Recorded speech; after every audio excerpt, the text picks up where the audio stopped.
collaboration with the Department of Fire and Emergency Services and the National Emergency Management Agency. I would like to begin by acknowledging the custodians of the country throughout Australia and the continuing connection of Aboriginal people to country, culture and community. We embrace the vast Aboriginal cultural diversity throughout Australia, including Boorloo and on the lands of the Whadjuk Noongar people and the Ngambri Canberra on the land of the Ngunnawal people, and we acknowledge and pay respect to elders past and present. As Walga President and President for the Shire of Morawa, I understand the critical role that local governments play in the role of disaster recovery, and with the imminent arrival of a high threat season, it is crucial for local governments to proactively prepare for potential disasters and to understand their role. We recognise that in the aftermath of a disaster, communities and individuals often face immense challenges in rebuilding their lives. Adequate funding and resources are essential to facilitate the recovery process, and we hope this webinar provides a platform to discuss and strategise how we can better support those in need.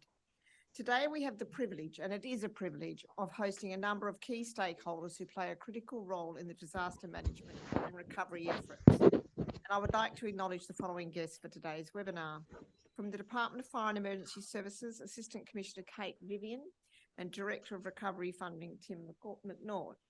From the National Emergency Management Agency, Director for Recovery Programs, New South Wales and WA, we have Lorraine Trethaway on the link. And from the Bureau of Meteorology, we have Gianni. Can someone help me with his surname? Gianni, welcome. As we delve into the discussions and the presentations today, I encourage each one of you to actively participate and share your insights and engage in meaningful dialogue. There will be question time at the end in the final 30 minutes of this session, where you have plenty of opportunity to ask the presenters questions, share experiences and a few opinions. Please open the Q&A window, allowing you to ask questions to our presenters, and enter your question into that box and press send. We'll answer as many questions as we can, but if there are too many, they will be followed up after the webinar, as the webinar is also being recorded and it will be open for you all later. Thank you very much for attending, and I will move forward and not waste any more of your time, and I'll hand over to Kate Vivian, the Assistant Commissioner for the Department of Fire and Emergency Services. Thank you, Kate. Thank you so much, Karen. Good morning, everybody, and good afternoon to Nima. Thank you so much for joining us today. We really appreciate your time and how busy everyone is. So my first slide there is just resilience and recovery, and you can see that that's our definition in relation to community disaster resilience and our partnership ability. So just to add to Karen's acknowledgement, I thank you very much. And I'd also like to add my acknowledgement to the traditional custodians of the lands of the Kimberley region as we go through our biggest state recovery ever, post ex-cyclone, tropical cyclone Ellie for the Kimberley. So you can see the language groups there. So thank you very much for your acknowledgement, and I certainly add my acknowledgement, and particularly to the resilience shown by all of the people in the Kimberley region, and certainly all local governments and the disasters that happen on your lands. So what is it that we do? So this is just a brief introduction to the portfolio of resilience and recovery, and what we're doing. So increasing in our community safety, preparedness and disaster resilience. So the PPRR, the prevention, preparedness, response and recovery, our portfolio owns 3 of those letters. So we're working pretty hard to build our current capability in that space. When we talk about ongoing recovery support, we have 31 activations on the books at the moment, as I'm sure you're all aware, but our 3 major ones are Wooroloo bushfires, severe tropical cyclone Sarota in Kalbarri, and of course the floods in the Kimberley. Our new recovery structure is related to a preparation for what we call number 4. So it's our operational preparedness, when we're talking about standing up new recovery teams as required, and the work that we're doing behind the scenes to ensure that we've got all of those lessons learned that we have done over our last big disasters, getting ready for particularly this high threat season. Administering the DRFA, which I'm sure you've got many questions for, and I'll leave that for my subject matter experts such as Tim and Lorraine from NEMA. Evaluation and learn. So that's us putting everything together as much as we can. Originally, our strategy and policy team became our recovery response to the Kimberley floods. So after investment from state government, which I'll talk to, we're now building our portfolio in numbers and FTE. So building that capability. So this is the commitment that the state government has invested in state recovery. And you can see there we've got the 29 permanent FTE added to state recovery and the 32 in surge capacity. So 1 and 2 year contracts in support of the Kimberley flood. Yeah. So we certainly thank the state government for that investment. Yeah, I can't. So this here is just our recovery and resilience portfolio, and this is what we look like overall. Our community preparedness is engagement, communications. We have all hazard coordinators, youth strategy, education, and the Heritage Centre. So The rest is based at COMO for state recovery, and data intelligence is, an improving and ongoing process, particularly around rapid damage assessments. There's a lot of information and reporting back to the hierarchy and obviously to communities. Flood operations for the Kimberley, recovery funding, that's Tim's team who will be talking today. Recovery operations, there's also some of our grant funding people and the preparedness for number 4, strategic comms, and then of course strategy and policy. So as local governments, you're absolutely critical and obviously legislative responsibility around recovery. However, our relationships are so important. So that PP and RR piece. So we are building our portfolio, as I've said, and the FTE capability that comes with that. So my messaging to you is please don't be strangers. Please reach out to us whenever you need us, and we will certainly be on the phone to track and see how you're going if it's not a state activation. So Tim will talk through the activation side of things and what that looks like. But from a state capability, you may or may not need our assistance in coordination, but please pick up the phone. So we are here to help, and this photo here is in a remote community called Mullaja out of Fitzroy Crossing, and Mel, you can see there, and I were there to do some Premier Grant funding for the township. So thank you so much to Karen and the Walga team for having us, the webinar. We certainly appreciate that. Thanks to NEMA and the ongoing support and collaboration, Lorraine, that you and your team give to us. Thanks again. I look forward to question time a bit later, but for now I'll hand over to Tim. So thank you. Beauty. Thanks, Kate. I'll grab that. Thanks, Karen. Thanks, Kate and Karen and Ian and the Walga team for hosting today, and also for Sarah and my team for helping me out with the presentation today, and also to Gianni and Lorraine, who'll be presenting a little bit later on. Also, I just want to acknowledge the traditional owners of the land that I'm meeting on today, Whadjuk people of the Noongar Nation, elders past, present and emerging. So look, really pleased to have this opportunity, first opportunity really to present to a broad range of stakeholders. And as you're getting from Kate, real sense of excitement, I suppose, and positive momentum now that we've got some seriously good support from government to assist in building our capability and capacity in recovery. And I guess also want to acknowledge particularly local governments that have done a lot in the advocacy space for state government to build up our capacity and capability. So it's quite pleasing to hear that. And certainly notwithstanding that we don't have a large body of work ahead of us in terms of meeting stakeholder expectations with that. So look, this is the first of what I'd imagine many presentations to local governments, and certainly the beginning of our relationships, more of the one-on-one with you and other state agencies and stakeholders as well. So thank you. Now that we'll go back to my first slide, but I'll just get into the second slide there, because I think I want to give you a bit of a scope around what recovery funding is in Western Australia. I think that's really important. A lot of you have a sense of what it's about. Some of you have been engaged, unfortunately, a lot more frequently than others. But it is a really important and fundamental component of assisting communities in their time of need following a natural hazard. impact as well. And so for us, what we're trying to do is provide that support as best we can to local governments and the communities in particular, and other state agencies to get that funding to support their recovery activities as soon as practicable as well. So just want to give some insight into the most fundamental aspects of the recovery funding. And so firstly, it really is just being aware that it's the state funds recovery first and foremost. And so the state being government, we also have non-government funding, recovery funding that might come through, say in the Lotteries West case, which I guess pseudo-government, or indeed the Premier's grants or the Lord Mayor's Fund. There are different funding mechanisms that enable recovery to occur. So it's not all necessarily about recovery funding support from the Commonwealth as well. But I just want to make that fundamental point that recovery is initially funded largely by the the state government.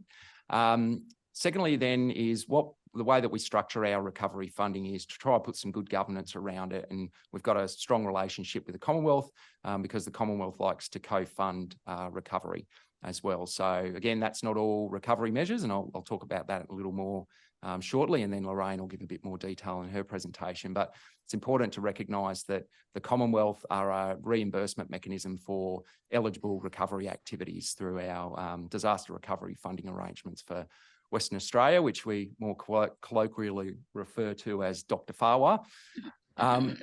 So what we really then look for is appropriate evidence to support the state's reimbursement from the Commonwealth for the recovery funding as well. So that's why we keep trying to source the appropriate level of evidence from local governments and state agencies to support the maximise our reimbursement from the Commonwealth as well.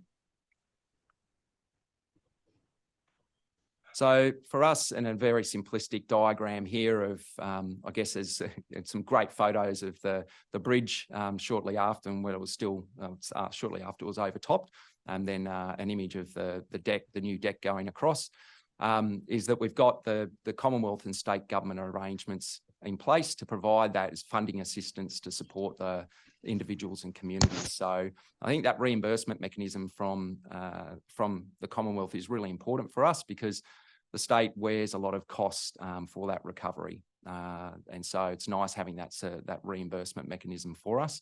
And really it's important then to demonstrate that it supports the state, but also the local community there. So I think the key message for me out of this recovery funding is that it's a team effort. Whilst Kate mentioned local governments have that responsibility to implement recovery at that local level, it's not without the support of the state and Commonwealth governments as well. And so that's really important.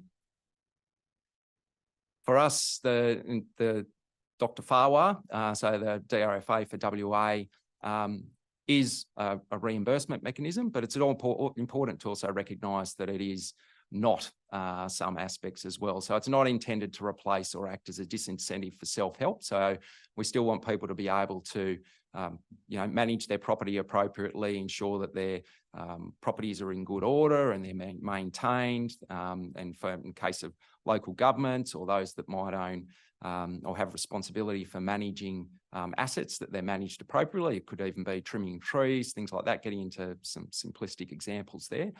But it's also not intended to replace or act as a disincentive for people to still self-insure and access that, or look at other mitigation strategies as well. So it's there to complement the activities of others as well. It is not compensation based, so it will only cover some eligible activities, which many of you will be familiar with, and certainly won't go into too much detail today. There's a little bit that Lorraine will talk about, some of the activities that are covered under the different categories. And it's also not to cover business as usual costs. So what's important there is it's there to cover what we'd refer to as exceptional costs. So something goes above and beyond. So it's not there to supplement operational budgets, for example. Similar with my team, like they're funded. If there's an exceptional circumstance and we need additional funding, generally you've got to see if you can fund it from the state perspective first, before then we go cap in hand to the Commonwealth. So there are some key criteria for meeting an eligibility under the DRFA. So the first one is that the event must be a coordinated multi-agency response. So we need to see evidence that there's more than one agency. So it's not just local government, that maybe the police are involved or the emergency services in another way, such as SES, or in the case of fire, that maybe one of the volunteer brigades are involved. And so that sort of evidence is really important for us as meeting one of those criteria. The second is that the cost of emergency assistance to individuals and communities or damage to essential public assets is estimated to exceed $240,000, which might seem like a relatively low bar, but there is some complexity in actually assessing the costs and the impact for exceeding that cost. The third one, and this is probably one of the fundamental elements, is that the DRFA doesn't cover all hazards. So it's specific to 10 hazards, and they're largely what's referred to as a natural hazard, appreciating that terrorist act, not necessarily. And then there's different hazard management agencies that have responsibilities under that. So recovery funding, whilst we look at the Commonwealth as a partial reimbursement mechanism, it's not a cover-all for all recovery efforts as well, such as if we're saying foot and mouth disease, for example. So we've got the examples there of the natural hazards and terrorism. So it needs to be one of those. And then fourthly, the Commonwealth must declare the event eligible and provide us with an AGRN number. So again, that's through a request via the state, seeking their acknowledgement that it has become an eligible event. And then that opens our pathways into accessing different types of, and starting to build up the access to different types of reimbursement for those. So very simplistically, it's broken into 4 categories, A, B, C, and D. I think there might be a bit of D. Excellent. Thanks, Sarah. So category A really focuses on that human and individual component, and I won't steal Lorraine's thunder. She'll talk in a little bit more detail around that. But essentially, category A, we've already got an arrangement under Dr. Farwar that we can start accessing that for communities, often in exceptional circumstances. So most of the hazards, when they are realised, and here in the state, we've got, and Kate mentioned, 31 activated events here. Only some of them are exceptional, like the TC Ellie event up in the Kimberley, or severe tropical cyclone Seroja that impacted the Midwest and South, or indeed the Wirraloo bushfire in February 2021 that impacted a couple of local governments. So they're the ones that tend to trigger the category A mechanisms. Certainly category B would be probably the largest drawdown out of the 31 activated events that we've got. The majority are sitting within category B. So that's for funding the repair of essential public assets and to support primary producers and small businesses. But the majority of that category B work will be around roads and impacted public infrastructure associated with roads. So both of those mechanisms we can leverage through the request for assistance and activations through the DRFA with NEMA. The category C and D are for those exceptional circumstances that are above and beyond. So like the TC Ellie and associated flooding, or the STC Seroja. The category C and D are that next level of exception. So they require the Prime Minister's approval. So the Premier seeking the Prime Minister's approval for accessing funding under the category in C and D. And you see category C looks at that community recovery package. So around that social element again, looking at housing and community support. And category D goes above with some exceptional circumstances. So you'll see some announcements that come around again. If they're above and beyond what we would normally put into category A or B, we'd look at putting them into category D as well. So larger roads or bridges and things like that that are exceptional for us. So Kate mentioned about the resource uplift, which was absolutely pleasing, and certainly, you know, I'm a beneficiary of that. Recently joining the team in January, moving from the bushfire side of the business into recovery, and certainly enjoying the challenge that comes with that. So pleasingly, you know, from a recovery funding perspective, we've gone from 6 FTE and we're building up to 24 FTE, which in a very simplistic way means that we can service the needs of the communities and particularly local governments and agencies a lot better. So the team have been focusing very heavily on addressing the backlog of claims and the establishment of essential public asset repair and reconstruction work. But notwithstanding, we've still got some work to do in that space. We're also looking more future focused at some of the policies that we need to put in place and the training regimes. And I'll talk a little bit more about that the last slide. But fundamentally, there's four aspects that we're looking to achieve. So we want to enhance our capacity and capability to support local governments, state agencies and community recovery. So appreciating that a lot of us are quite new into the space as well. And whilst there's 4 categories of DRFA, it comes with significant complexity, which some of you may be well aware of through your engagement with us. The second one is building and maintaining collaborative relationships with our stakeholders. So with emergency services and supporting the community, we know that it's a small world, and Western Australia is just one large family just across a very, very large landscape.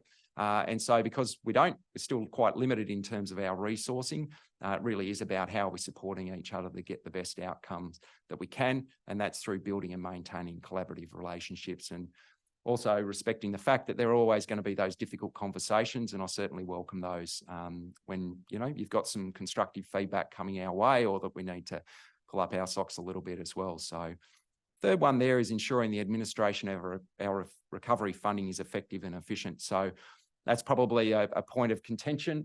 It certainly would create and foster some of those challenging and conversations as well. At the end of the day, we're trying to get value for money for the public purse. And we're also held to account when we do go back to NEMA, cap in hand, seek reimbursement. We've got a very strict evidentiary requirement from them. And we've also got strict audit and assurance requirements that we need to meet as well. So whilst we're wanting and willing to support the local governments and stakeholders as best we can, we've also got some additional requirements in order to access that funding as well. I think pleasingly, coming with the additional resourcing and that building of capacity and capability means that we can also look at some of the efficiencies there within the administrative framework. And certainly, I think those of you who've been working and operating this space for some time would recognise that there's been a big change in the way that the Commonwealth is vocalising their support for recovery and looking very much towards that future focus. And I know that some of the good work that Walga's been doing is looking at and advocating to state government will be around how do we build back better, not just build back the same. So that's really important. That leads into the fourth point there. So ensuring our efforts are sustainable. So that resource draw up to the 24 FTE. And appreciating that 9 of those 24 are for the 2-year period, but it gives us that opportunity to really drive some of these changes and improvements in the way that we manage recovery funding. So what are we doing? So pleasingly, we've looked at ways that we might be able to better support local government cash flow around that essential public asset repair. Bearing in mind those 31 activated events and the 3 large ones that I talked about with exceptional circumstances leaves 28 that are largely BAU. So they're still significant for local governments, and they might impact individual or a couple of local governments, but often with that road and infrastructure, which takes them into the essential public asset repair, which is a big cost to local governments to sustain. So we currently offer the 20% asset repair working capital once we've agreed on the EPAR cost estimates, and we'll be increasing that up to 30%. So it's a big, larger chunk of money upfront to local governments. We then will support that with a 75% reimbursement on those invoices we receive on those EPAR related submissions. So once the work starts underway, we'll have a brief look for eligibility, making sure that there's a basic level of evidence that's been provided, and we'll pay 75% reimbursement on those EPAR invoices initially. So again, the primary objective of that is providing that cash flow to local governments, so you're not having to borrow much as well. And as I said before, with our increase in capacity, that'll help us be able to process some of that and provide feedback if there is missing evidence or what we may need back from local governments to support the additional 25% reimbursement. Next point is around support. So increasing our regional presence. So you can imagine with 6 staff trying to manage what was multiple events, you just wasn't much chance to ever feel like they're ahead of the game. So there was certainly aspirations on having a regional presence, but unfortunately it tended to focus more on where the immediate needs were or the politically pressured points were. Certainly the aspirations of the team were really pure in trying to get out, and now we've got a better support to be able to do that with a much broader team. So over time, we'll be starting to engage more individually with one-on-ones and being able to come out and talk through some of the challenges that might be having around particular events. But similarly, once a large event's scaled up, we'll be able to get in a little bit earlier and support local governments in understanding where the recovery funding mechanisms are available and what we can do collaboratively to support that. So that's really important for us. Second one is to improve the understanding and methods for evidence gathering. So, beyond this presentation from both myself and what Lorraine's about to present, again, it's just providing information, and it's useful when you're hearing it, but when you actually apply it, comes with a little bit of complexity as well. So we want to provide that better advice to that in a timely manner. So it's not just about having the publications, it's about then actually you guys talking to some of our team to understand where some of that evidence might be required, or what are the other mechanisms that you might need to leverage to support that access to recovery funding as well. And that third point there is providing recovery funding training as well. So we're in the process of developing slide presentations we can then provide to local governments, whether it's on an annual basis or an as needs basis, if there's new staff within the team, just to give a broader understanding of where recovery funding is required. And we figure if we're helping you, you're helping us. The broader awareness then means that hopefully there's less complications when events do occur and that we're trying to access, you guys are trying to access funding, and we're calling for the evidence or the timely provision of information there as well. What we're looking at in terms of improvement as well, beyond the supporting those cash flows, is reducing the approval times for work. So that's fundamental, because we recognise that an event occurs, in some cases, it'll be 6, 12, 18 months before some of that work can be undertaken, because it has taken time for us to either, assess the information that's been coming towards us, or that our requests for evidence may not be timely as well. And given that there's resource constraints out in local governments as well. So we'd like to try and, as best we can from our end, reduce those approval timeframes. And again, that feeds into those earlier points around improving the understanding of methods for recovery funding.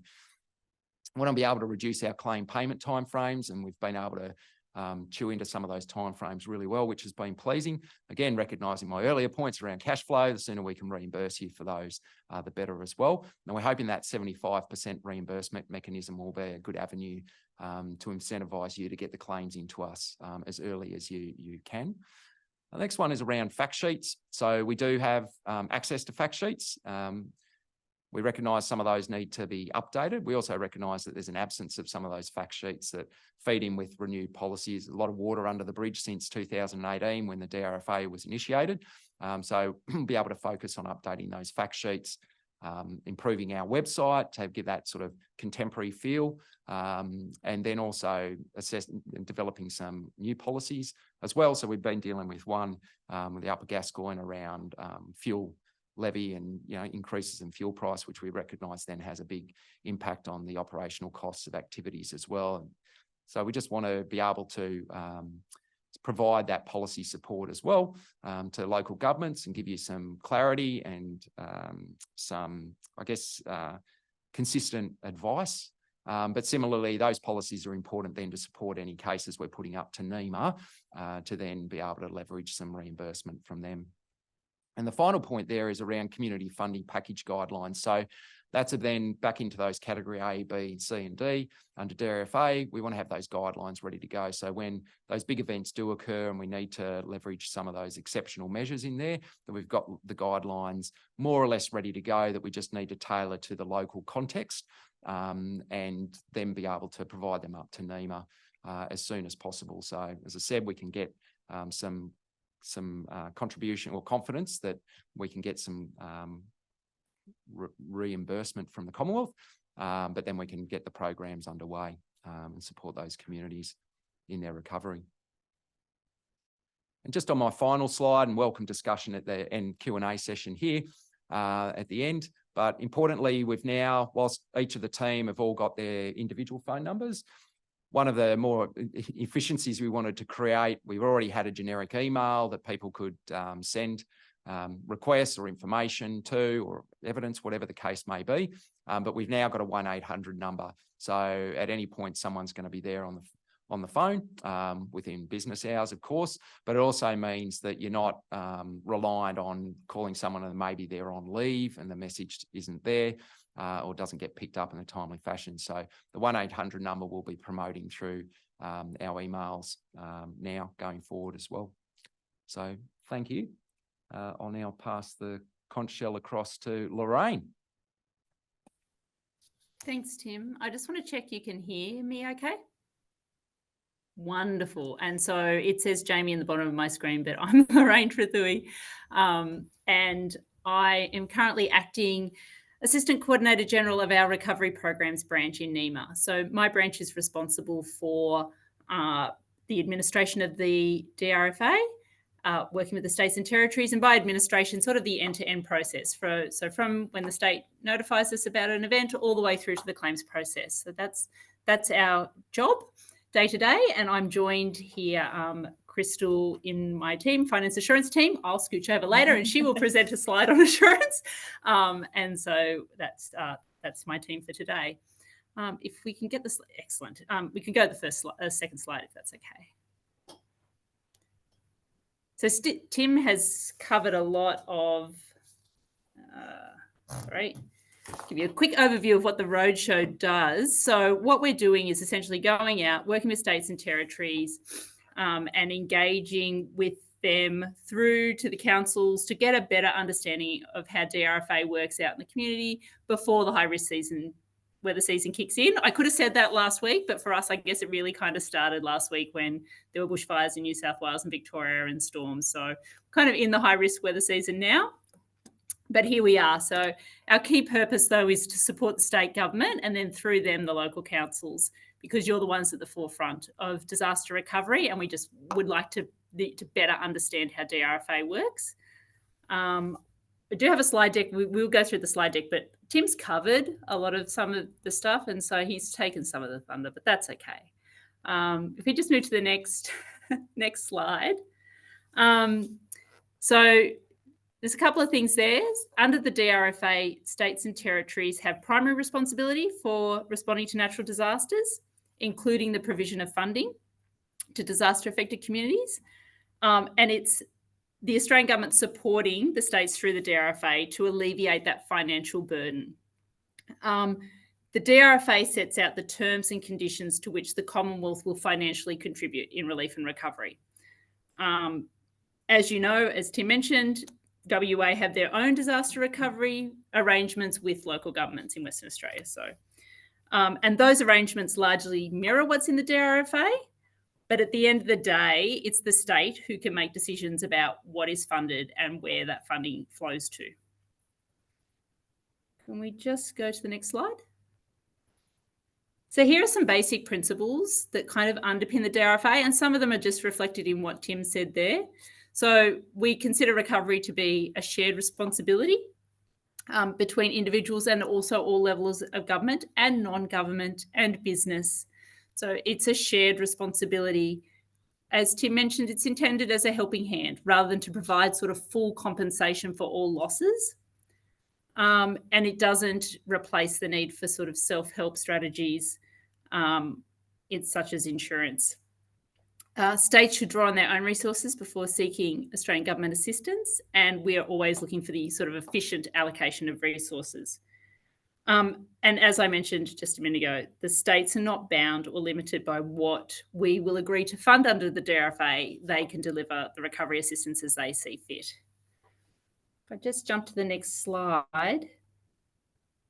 So Tim's kind of already covered the four categories of DRFA. The only other point I would just make is, I guess, category A and B, which we call standard sort of measures of relief and recovery, those are the ones that are pre-agreed. So the state knows that they can deliver any of that assistance under category A and B. They don't have to ask first. they can set it up. We usually do want to do a joint media release, but they can start to roll that assistance out in the communities, knowing the levels of funding that the Commonwealth is going to provide. With category A and D, that's where we get into the space of the Premier requesting that assistance from the Prime Minister in agreement, because it's considered for more exceptional circumstances when there is an additional recovery need that's not being met under category A and B. If we just flick to the next slide. That's me. That's you. I'll slide over. Crystal will slide in and talk about evidentiary requirements. So everyone's favourite, that's me. Evidentiary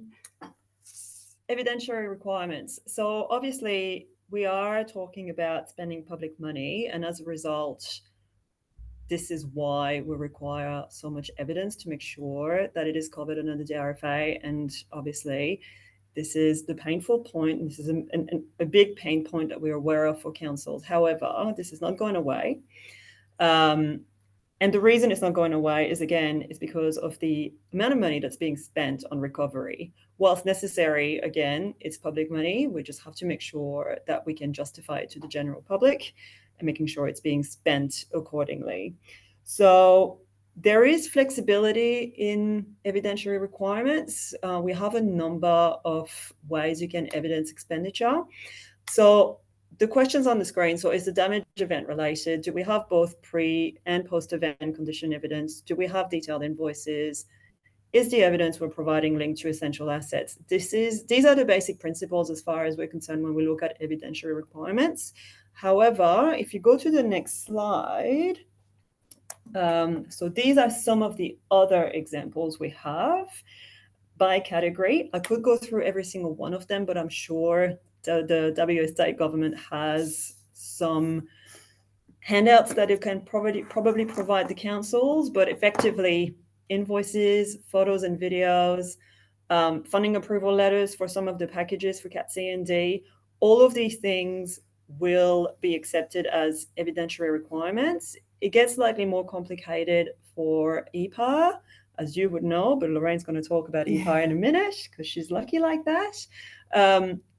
I am happy to take more questions around evidentiary requirements, but essentially the reason we need this and the reason we need you, the councils, to make sure you keep as much evidence as possible is because we, on the receiving end of the claim from your state, will ask for that evidence to be able to reimburse the state for the expenditure. So if you believe right now that you have enough evidence, you probably don't. Again, we're well aware this is a pain point. However, anything that you can keep and you can keep track of in the most logical and accessible way possible for the state to provide to NEMA, the better. And the reason being that this will then make sure that the process of claiming for the state becomes easier. We work with the state. We want to support them as best we can.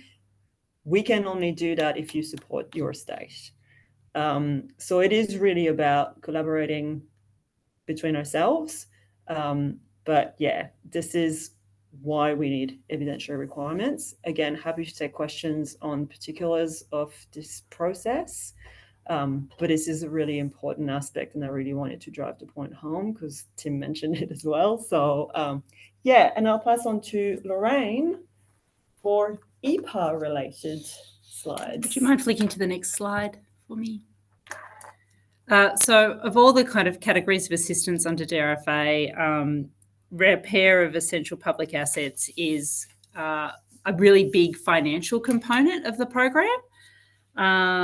And so what we're trying to encourage all states to improve is their asset awareness, their asset management, and then we can do this sort of through GPS-enabled documents and digital photos and so on. But all of that kind of evidence that Crystal has just spoken about helps us to establish the pre-disaster condition for the repair works. So we'd encourage all councils to work with their state counterparts to increase their capacity in order to get the most out of DRFA, because part of it is about evidencing what the road or bridge or essential public asset looked like before the event, and then what the repairs that are required after, and that's the basis of the evidentiary stuff.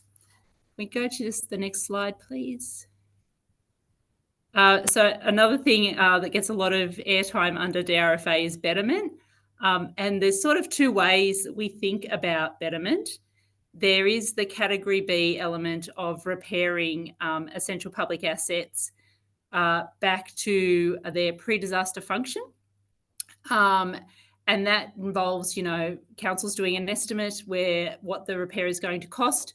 But then there's nothing to prevent the council from providing a value for money solution, which includes some resilience activities in that reconstruction process.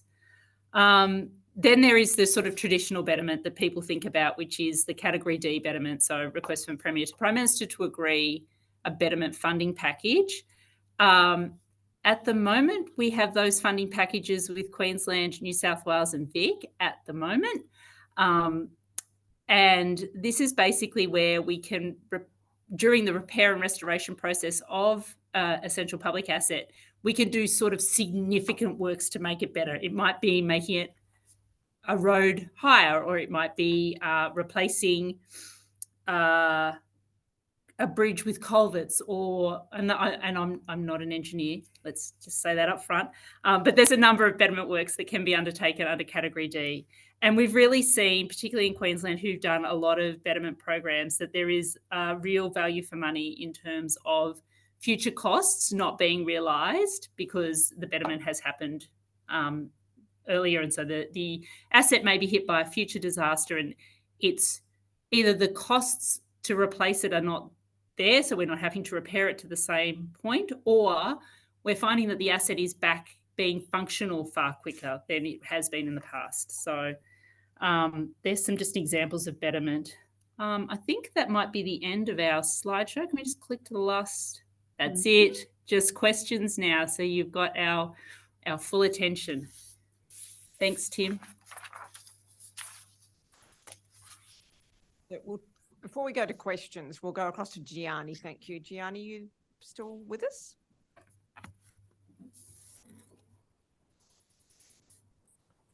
Yep, it just takes me a bit of time to unmute myself, unfortunately.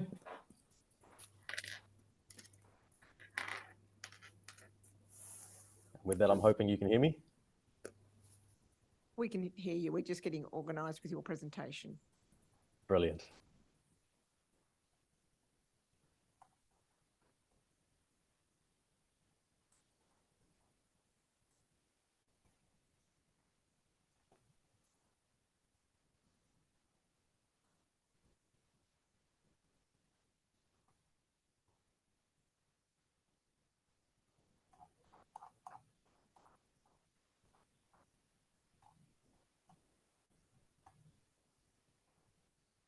There we go, Gianni.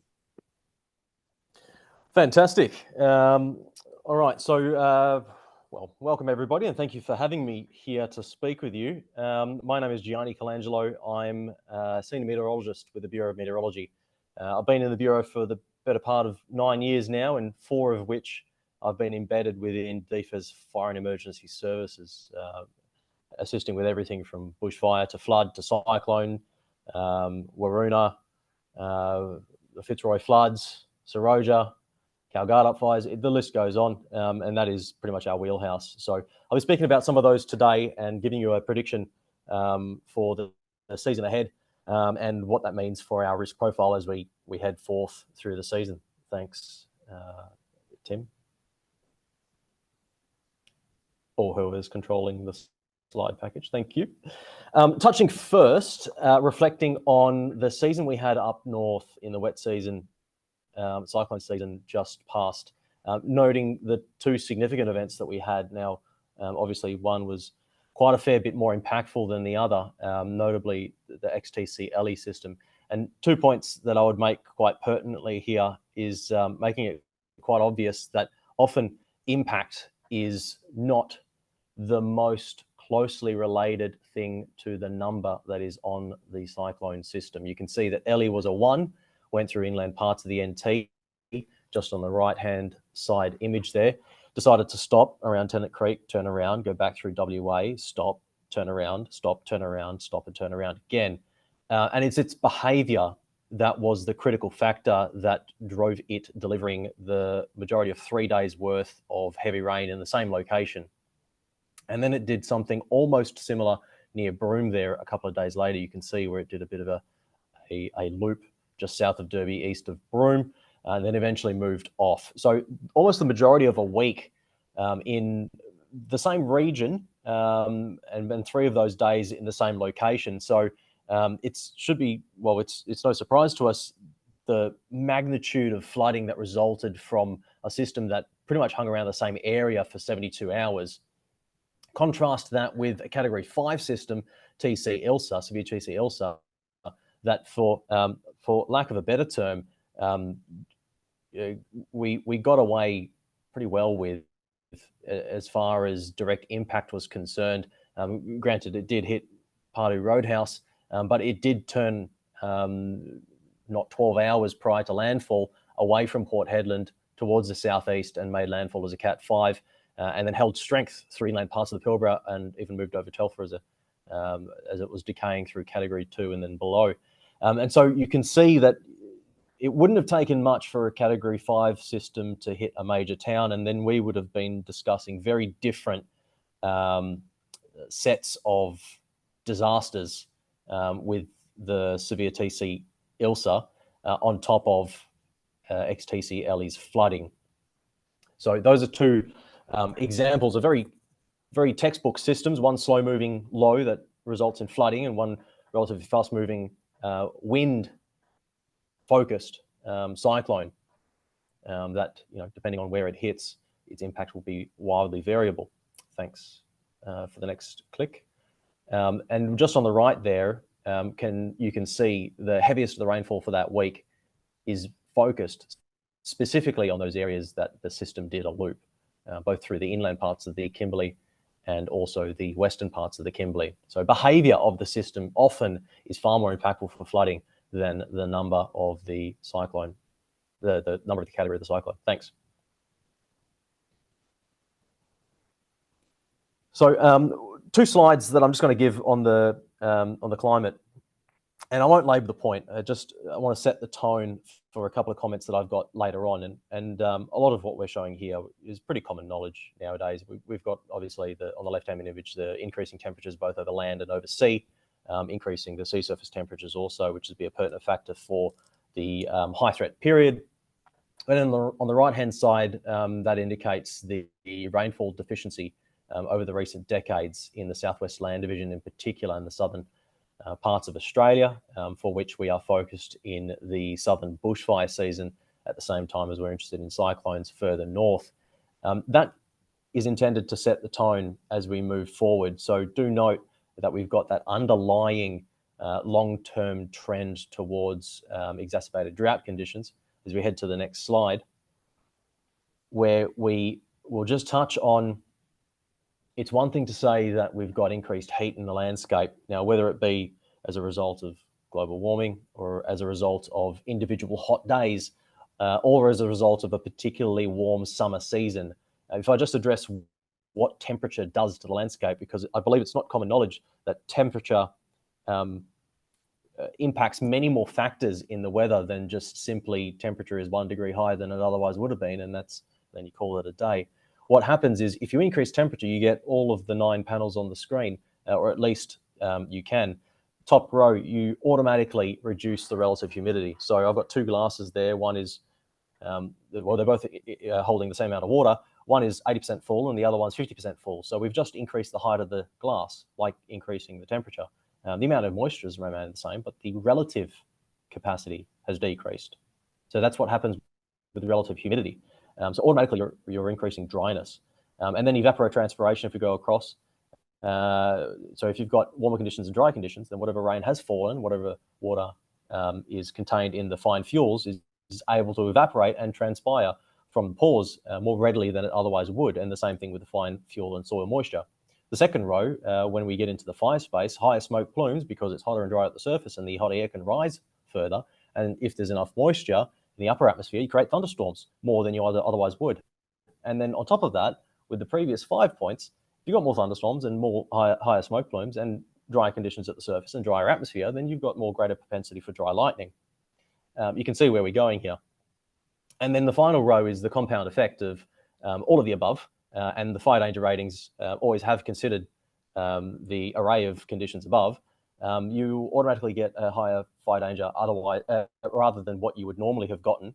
And then heat waves and the bushfire season, particularly its onset, duration, and overlap, become exacerbated. So it's not a simple temperature increase and then that's it. There are a plethora of other factors that get involved. Thank you. So that's setting the tone. That's what's happening in the background. That's why I call it a tertiary factor. Now, what we are discussing here in the global ocean assessments, on the right-hand side, we've got the Pacific Ocean, and what we look at there is the El Nino Southern Oscillation. Some of you have heard of this before, the El Nino versus the La Nina phases of the El Nino Southern Oscillation.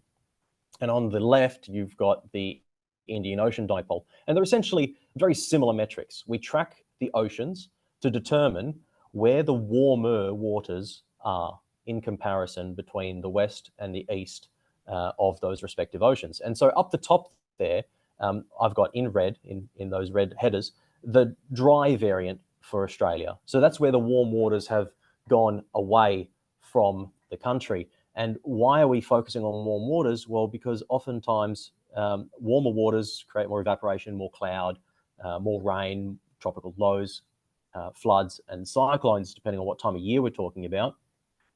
And conversely, where there's cooler waters, we're left with a relative absence of that rainfall that is birthed from the oceans. And so in the top variant, we've got the cooler waters to our north, and our rainfall supply is being diminished. Our supply zone is being hamstrung, as opposed to the bottom images where we've got a plethora of opportunity for developing cloud and rain-bearing systems. Now, these operate and deliver or do not deliver enhanced rainfall or lack thereof, predominantly during the winter and spring months, leading into the bushfire season. So it's priming or not priming our landscape. And given that we've already gone through winter and we're halfway through spring almost, we already, well, you in the landscape, you already know which one we're trending towards, notwithstanding the fact that we've already announced to the public. So if we go to the next slide, we can see on the bottom left there the current lay of the land, the current landscape. And you can quite clearly see the boxes are highlighted in the Indian Ocean, indicating that warmer water is towards Africa. So they've got increased rainfall in their vicinity, but in the domain near Java there, just to our northwest, we've got cooler waters, so less encouraged rainfall. And similarly, in the Pacific Ocean with the El Nino, meaning over near the Americas, we've got warmer waters, or at least in the middle of the Pacific, we've got warmer waters. And not so much north of Australia or northeast of Australia. So we are meeting both metrics in their respective dry phases. And that's what you see in the graph just to the top left, the graphs in the top left there. On the left is the Indian Ocean graph. And essentially what we're doing here is when we're in the dry variant, the graphic goes up. When we're in the wet variant, the graphic goes down. And you can see both metrics, both the Indian Ocean and the Pacific Ocean, their metrics are going up as we speak. And you can see the Indian Ocean, the last time we were as high in the Indian Ocean, you can see the date there, may have to squint a little bit, but that's 2019. And we all know what 2019 was like with respect to bushfire risk across the nation. What we can do is we can not only monitor these indices, we can look back in time and say, well, when was the last several times that these indices have both overlapped in the dry variant direction, what we call the positive IOD and the El Nino, and map them as far as our winter and spring rainfall is concerned, and show how they deviate from the average. And that's what you got on the right-hand side. Those are the 7 times that the IOD and the El Nino have overlapped in the dry direction, and the rainfall that has resulted on average across the nation during those historic times. And you can see, granted, quite a heavy impact over in the central and eastern parts of the country, but notwithstanding, we've got a decent portion of the southwest of the state there with rainfall deficiency in those winter and spring months, leading into the bushfire season. So very, very pertinent indicators here. And essentially my slides here are just trying to establish with you that we've got indicators that can follow these metrics and that they've impacted before and that they're reliable metrics to forecast and follow as we head into high threat periods that tell us something very pertinent about what our risk profile is. Thank you. So we'll grab those graphs. Instead of giving you 4 years, I'm going to give you 12 years. And instead of just letting you see a line, what I'm going to do is get you to click one more time and specifically highlight the years most recently where we've overlapped in the same direction, particularly up, which is in the dry variant of the two indices. And I'll also annotate there some major events. And you'll notice that some of the major events, or most of the major events when we're in this dry phase, we've got Northcliffe fires, we've got Esperance Cascade fires, which were operating under conditions that were catastrophic for the Esperance Shire. And not only was it catastrophic, it was the only catastrophic and still is the only catastrophic FDR that Esperance has had on our records during that year there. And also we've got the Waroona fires, Waroona Yarloop fires off in the southwest here at that same time period. Skip forth and you've got the 2017, 18, 19 time period culminating with such a strong IOD. And we've got the Norseman complex, Jarrawood fires in the southwest during June, and New South Wales, Queensland fires of Black Summer. And so it's no surprise that that's the case, given the dryness of the landscape and the rainfall deficiency in the months prior. If we click one more time, you'll see conversely, we can look to our relatively wet metric at the bottom of both graphs and look at the major disasters that often occurred during those phases. And we're starting to see a very pertinent trend. We've got Queensland floods in 2010, 11, 12, Gascoyne River floods, a tropical low that went through Carnarvon. And then in 16, 17, 18, when we switched back to the negative direction, Kimberley floods, particularly near Broome, the Roebuck Plains, Avon River, Ravensthorpe and Esperance. And you can see it doesn't just affect up north. And then in the most recent string of 3 La Ninas in a row, we are all too familiar with the flooding that occurred over in New South Wales. Severe tropical cyclone Seroja occurred in that season with the greater propensity for tropical cyclone activity and coming further south. And then obviously the Fitzroy River floods in that triple threat of La Nina. One more click will show you that even during the relative wet years, given that it's mostly dominated over east, West Australia, for example, is not guaranteed to be protected from bushfire risk in those blue sections. So we have had localized rainfall deficiency as opposed to relatively more widespread. And then we've gotten bushfires in those areas as a result. So it doesn't protect us from it. But in this year, one more click will show you that our forecast is very obviously going into the dry variants, both the positive IOD and the El Nino. And one thing I noticed very pertinently here is in 2019, we were very strong on the IOD, and in 2015, we were very strong on the El Nino. This year, we're fairly strong on both, at least as the forecast shows. And the model spread is actually quite tight there. It's so tight, it's actually hard to see that there's much of a spread at all. So if we go forth, one more slide, we can see when we assess the recent 3-month rainfall deficit or excess rainfall, depending on where you are in the country, and the temperature anomaly, we can see these global drivers and their predictions and their historic tendencies coming to fruition with a deficiency of rainfall over the southern half of Australia, including the southwest of WA, including the western majority of WA, agricultural areas and residential. Notwithstanding the rogue June, July cloud band up north, which, you know, you can get the odd weather system buck the trend, and every year is different, notwithstanding that the index might be very similar. Every year will be different. The outcome is still up to the weather pattern itself, but with these tend to drive a tendency. And in the right-hand image, you can see 3-month temperature, highest on record for most of the southern half of Australia. So we've got a drying trend in the atmosphere as well as dry trend on with regards to rainfall on the left. So already starting on starting on a front foot as far as fire is concerned, or fire risk or dryness in the landscape is concerned, as we head through spring into summer. Thank you.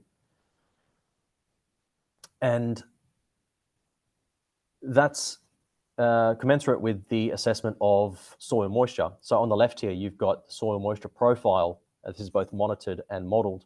And it's no surprise that we've got soil moisture deficiency over the vast majority of the southern half of Australia, given the lack of rainfall, given the higher temperatures and more evaporation over the last several months. And you compare that to, say, last year on the right there, which is a completely different landscape. We're in La Nina. We had a decent amount of rainfall over a good portion of Australia, and we're pretty much back to those kind of drier years, namely what we were experiencing in the 18, 19 leading into 20.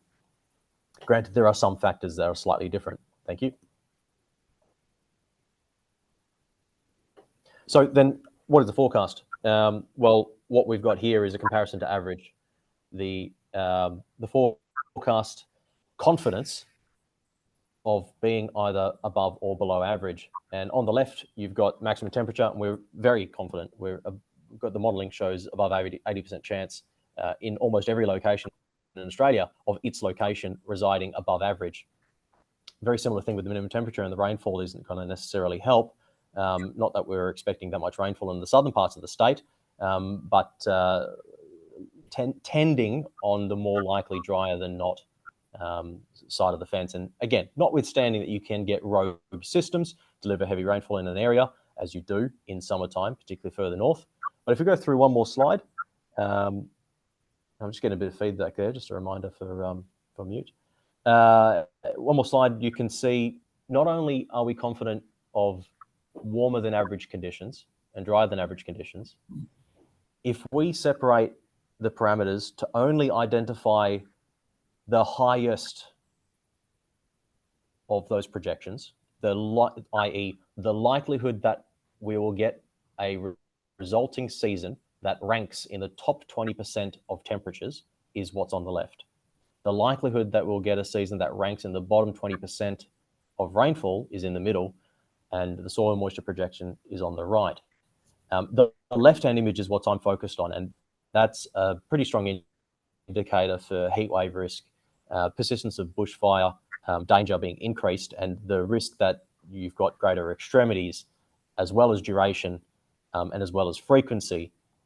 So it's no surprise that fire is first and foremost front of mind this season. We'll go forward one more slide.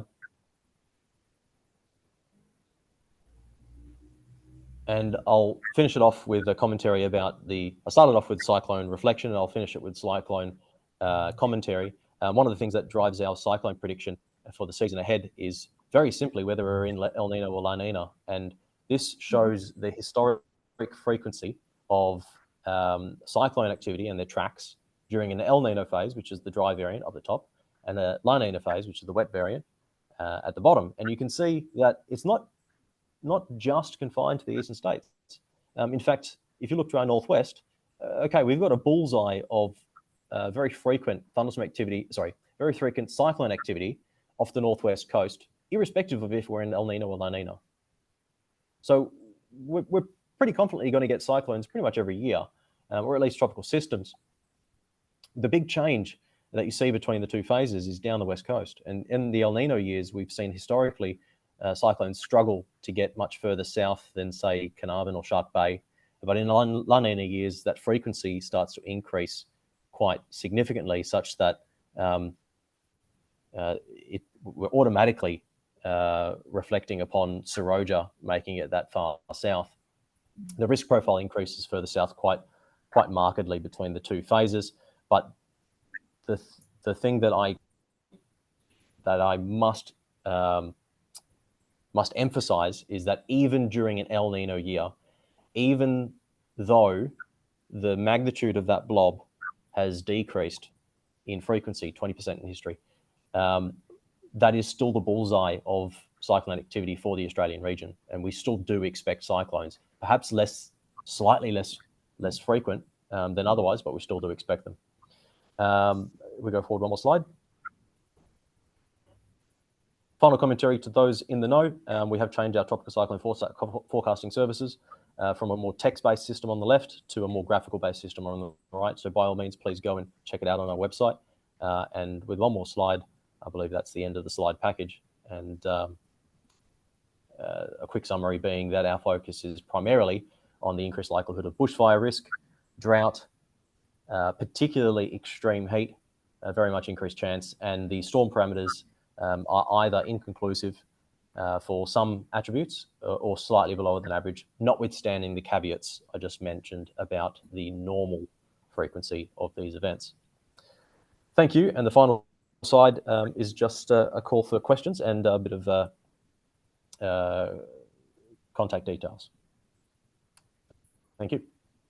Thanks, Gianni. So we're now open to questions, and I notice there are 5 on the screen. So Mr. Duncan, can you please ask those? I will ask the questions or ask the questions of the panel. So, but before I get to that, a couple of questions have been asking whether the presentations will be made available, and subject to the agreement of the presenters, that will certainly happen. And this webinar is being recorded. So if some of your colleagues were unable to attend, that'll be made available. We'll send you out a link to your email address that you registered by. So first question up, and I think this one is addressed to every member of the panel. So please feel free to contribute to the discussion. And it starts off: the disaster funding process is time and resource intensive, and there are significant lags associated with, firstly, getting a disaster declared, secondly, going through the recovery estimate process, mainly around the requirement for precondition evidence. Is there a more efficient way that this could be managed to getting into the recovery works as quickly as possible? And I think everybody around the panel has got something to say about that. I think, Tim, you might be leading off. Might give it a crack, since probably phone call that will be coming my way in those cases. So I'll probably describe a little bit in the process on how we get to a point before local governments are picking up the phone saying, hey, we've just been impacted. So recovery is involved in the development of, as the events are developing. So we're sitting in the State Operations Centre with Gianni, and we're watching some of these natural hazards start to occur, and we're looking at their trends. So the cyclone image that he put up on the screen was a good example of something that we can preemptively get a sense of what's happening, watching it unfold, so that we can start reaching out to potentially impacted areas and start the conversations early about what are you forecasting in terms of, or how are you prepared for what's about to occur, which is a luxury with cyclones, but we don't necessarily have the same with bushfires and other hazards as well. So, but it is an approach that we've been starting to implement this season as we've got additional resources as well. So we're trying to preempt as best we can what the expectation might be once there has been a realised impact. Subsequent to that, and put the 1-800 number up there, if we're not reaching out to you and being involved in your preemptive work, which, as I said before, we will be more now, then local governments can be reaching out to us ASAP. Generally, we'd be reaching out to the local governments once we get a sense that it's appropriate to do so. I want to emphasise that. We're not going to be the first people knocking on your door after an impact saying, hey, tell us what the impact was. We let the emergency services do what they need to do in terms of response. We've got teams, both volunteer and urban search and rescue teams, that go out and start doing requests for assistance and doing rapid damage assessments. And we use that data to inform our recovery. So what's important is that, and Kate talked about that lessons learnt, is we've been developing the sort of data that we need them to capture when they're going out and doing those rapid damage assessments to help inform what our then subsequent recovery efforts may be as well. And so some of the other points that I've talked about earlier, that last one around the community recovery packages, that's really important. And that's some of the great work that NEMA have been doing across the jurisdictions, is starting to get these off-the-shelf packages ready to go, so that we're trying to reduce those sorts of timeframes that, you know, for those exceptional events, trying to reduce some of the timeframes between event and access to funding as well. So that's really important. The other aspect outside of those big 3 events that we talked about out of the 31 activated events, so the 28 that are quite localised to 1 or 2 or maybe a couple of local governments and associated often with flooding and impacting the road infrastructure and networks, having additional resources at the disposal of DFES so that you can access people, and secondly, have a conversation about, hey, these are some of the impacts that we've just had as a result of this event. And then having the luxury of people in my team that can then start liaising with you one-on-one is really important for starting to understand what you need to tell us, what you need to provide to us in terms of evidence to then get the recovery funding wheels going. Also mention, we're not just putting it all on you straight away and saying, well, you go and figure it out for yourselves. We've been working with Main Roads in better understanding what are some of the ways that we can capture data, that pre-disaster evidence that that Lorraine and Crystal talked about, is how can we capture that data ahead of time? So generally we're asking, do you have any pre-disaster evidence, so photos or video that's not older than 4 years old that we can use to get a sense of what was the impact of that event relative to what it looked like beforehand. So that's fundamental. So we've been working with Main Roads. They've got an application that we are looking to utilise and support local governments in them being able to understand what is the way that we would like you to capture that information. And I'll put up a slide up, and I didn't talk too much at it, but it was in Lorraine's slide around Garmin or Sony. And then we know that links back into developing the distance markers or the SLKs that feed into the Main Roads database that we want to be able to start utilising so that we can have that pre-disaster information, so that local governments you guys will be reaching out to us saying, hey, we've had an impact. Here's our evidence pre-disaster. It's met all the criteria, or maybe not, that we mightn't necessarily always access funding back from the Commonwealth, but here's our pre-disaster evidence. This is a result of the event. So how can we access some funding? And that will really help us start turning those recovery funding mechanisms on as well. The other aspect, and I'll go back to the relationships, really important as well. So it's the basis of trust. So we're still going to have, and there's going to be a requirement for local governments may or may not have capacity to do a lot of the assessment themselves. If they don't, they certainly utilise qualified engineers or people with the skills and experience to be able to assess the impact. Again, coming back to that evidentiary basis, having that evidence really simplifies the discussions between local governments and ourselves and those that are working for local government in terms of what were the actual impacts as well. We still will always refer the advice that we receive from local governments to Main Roads for that expert independent third-party advice to us. And so what I've noticed in my time here is that we are developing stronger relationships between what are the expectations from us on local governments and vice versa, how are Main Roads assessing the evidence that they're receiving as well. And so some of the initiatives that Main Roads have started applying at a regional context as well, and certainly I'll use the Midwest as an example, is that the regional manager at Main Roads has proposed having an annual sort of get together with the shires and their consulting engineers up there, as well as some of my team, just to oversimplify it, but get their eye in terms of let's spend a day actually having a look at some roads and making sure that we're all on the same page in terms of what sort of grade, for example, is that a light or a medium or a heavy type of grade that this road might need.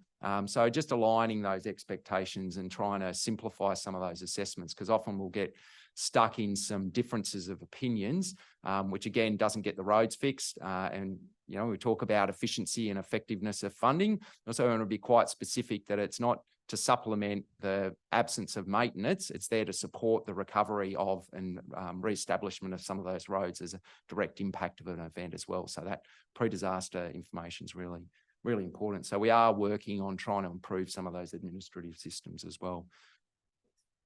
Lorraine, did you want to add anything to that before we move on? No, Tim's answer makes me so happy because that's really where the relationship is. It's with you guys and the state and all the ways that Tim just outlined, they can help you with that. The only thing I would add is that, yeah, there is I recognise that it can be quite burdensome to have that pre-disaster evidence, but I think sometimes also it's there. It's maybe just not captured and accessible to councils. So if you can kind of start to plug it into your BAU, you go out to do something on a road and you can capture some evidence then. As Tim said, we're just looking for something that's less than 4 years old. So if you can capture it in your BAU activities and start to build that in, then I think over time that would help. Okay, so if I can just follow up on that, because we've got a question here, which I guess starts off with some facts. They have over 3,000 culverts, 700 kilometres of road, and the question relates to the 4-year requirement. To summarise, Google Street View is one option we've looked at, but they only seem to come through every 7 years or so. Could the timeframes be expanded for the effective life of evidence so this source could be used? Lorraine, did you? Yeah, I'll go first. Thanks. So there's probably a couple of things here. Look, the short answer is no, 4 years is the requirement at the moment.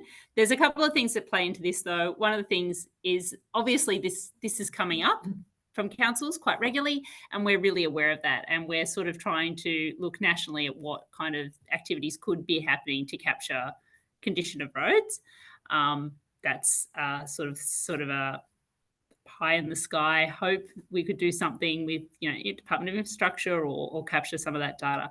But also the DRFA review is an ongoing, it's a mechanism that's happening now where we're actually looking at reviewing some of the parts of the DRFA, and there's also an independent review of national disaster recovery arrangements. So those two reviews will feed some of this up and then ask government to find solutions potentially. So I just sort of say that those reviews will be a mechanism to sort of feed some of these questions in. But in the short answer, yeah, it's 4 years. Thank you very much. Look, we're going to change pace a little bit to keep Gianni involved in the conversation. Gianni, can you get a negative IOD and an El Nino? Or do a positive IOD and El Nino usually coincide?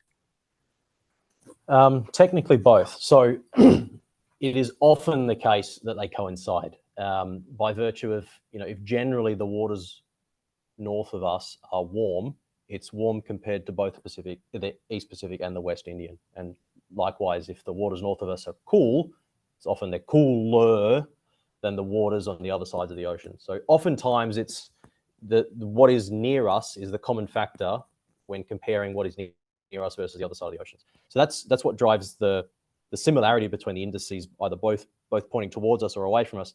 Can you get it being opposite? Technically you can. It's exceptionally difficult though, because that would basically look like the waters north of us are warmer compared to the East Pacific, but cooler compared to the West Indian. You can get it on transition from, say, a sharp El Nino in the Pacific into a sharp La Nina. When it's transitioning, you can get an overlap as they're both trying to change. But it's more common that you'll get either the indices both pairing up in their respective directions, both dry or both wet, or one is active in one direction, say a dry direction, and the other one is neutral. So that can often happen. And from looking at the metrics, it's more often than not that they're paired, and often one is active and one is neutral. Very infrequently do they oppose each other, and those years can be a bit more complex. It doesn't get worse. It's more of it exacerbates when they're both pointing in the same direction. Thank you very much, Gianni. One for either Tim or Kate. Why does WA have a floor on the local government council co-contribution, whereas Queensland has a ceiling? So in the case this respondent, they have a small rate base of less than $1 million, and the co-contribution per event is 187,000, they tell me. If we have 2 events in a year, which has happened quite regularly, the cost has a severe impact on the budget bottom line. Equivalent local governments in Queensland pay around $3,000 per event. Tim, Kate? Yeah, happy to take that one. And it's a fair question. And look, I'm well aware of some of the local governments that have hit both, have been impacted twice in a year. And currently the way that it's set up is that we seek a co-contribution twice, which doesn't make sense. So that's a conversation for us to have with our Treasury counterparts. It's not something that's been imposed by NEMA at all. So I can't comment as to why Queensland have got their ceiling set or floors set. It's really up to how the state perceives that as well. So for us, that is a body of work that the team are aware of and the conversations we need to have with our Treasury. So I welcome having those conversations with local governments. It's a great question, as they all are. But yeah, so any feedback and ideas on what it might be, apart from, I guess, flat, because we do like to see some investment there, some skin in the game, but notwithstanding that, I'm well aware that the budgets are pretty tight in a lot of the local governments there as well. So I'm very sympathetic to it and something we'd like to be able to adjust and change for sure. Terrific. Thank you. I'll encourage others on the webinar to still get your questions in. We're going to start doing quick fire shortly. Why does it take so long to get an AGRN number? I can answer to that one. I can talk to how much better we're getting at it. So, for example, as Gianni was talking about Cyclone Ilsa, and Cyclone Ilsa hit, so we now have the capacity to have someone in State Operations Centre for those events. So I can say that Ilsa was activated within 24 hours. So that is certainly a mechanism that we have in play now that we have that built-in capacity. So my expectation between myself and Tim's team that we will have your activation as soon as we possibly can. If the SOC is not stood up, obviously we'll be monitoring the weather and incidents that happen. Gianni presents twice a week, the operational preparedness briefing. So between everyone, we'll keep an eye on what's happening out there, but certainly reach out as soon as you think you're going to reach that threshold and you have an incident, just to make sure we're on our toes, and we'll get you that number. We can start the activation process. Thank you very much. Keep firing. Why isn't WA part of the Category D betterment process compared with other states as indicated on the slide? Watch this space. We certainly are. However, we're very mindful of what we can and cannot announce without the Commonwealth. However, I would say, yeah, there'll be announcements hopefully shortly. I'm hoping, Lorraine, that you have some progression in relation to that space. So, but WA will certainly be added to that shortly. Lorraine, are you going to make an announcement that you can't make? No, I most certainly am not going to make an announcement that I'm not authorised to make, but we would hope that there'll be something soon. Yes, WA will be on there shortly, hopefully. Thank you. Question, what happens if you only have one key agency involved in an event? That was a criteria. Currently, it doesn't meet the threshold, but that's why we work pretty closely with my team to try and see if there's ways that we can evidence that there were others involved as well.